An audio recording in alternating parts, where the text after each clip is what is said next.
Díomh agus fáilte go grammar beag, bite-sized Irish grammar videos for primary school pupils.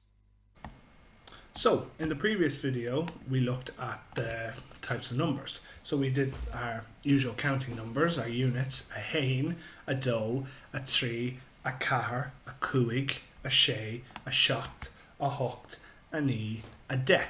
For Korov counting, so a one, ga, tree, kera, cuig, shay, shot, ocht, knee, de. And we also looked at those rules. Now, just a little aside, order. First, on Cade. Second, on Dara. Third, on Triu. Fourth, on Kahru. Fifth, on Kuigu. Sixth, on Sheu. Seventh, on Shaktu. Eighth, on Toktu. Ninth, on Neu. 10th, on Dehnu.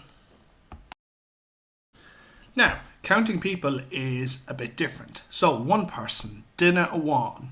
Two, Bert. Three, Tror. Four, Kahrar. Five, Kuiger. Six, Shesher. Seven, Shokter. Eight, Ukter.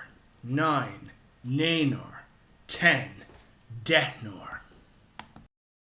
So we use those specific numbers whenever we're counting people. We don't use a one, ga, three. We use a one, bert, tror, kahrar, kuiger, shesher, shokter, ukter, nanor, dehnor. So for example, kahrar, muntor, 4 teachers. Ukter, doctor, 8 doctors. Now, we have 3 people there. We just say tror. We don't need dinner. We just say tror. So for example, if you have 6 people, you just say shesher. You don't need to say shesher dinner. Agus sin é.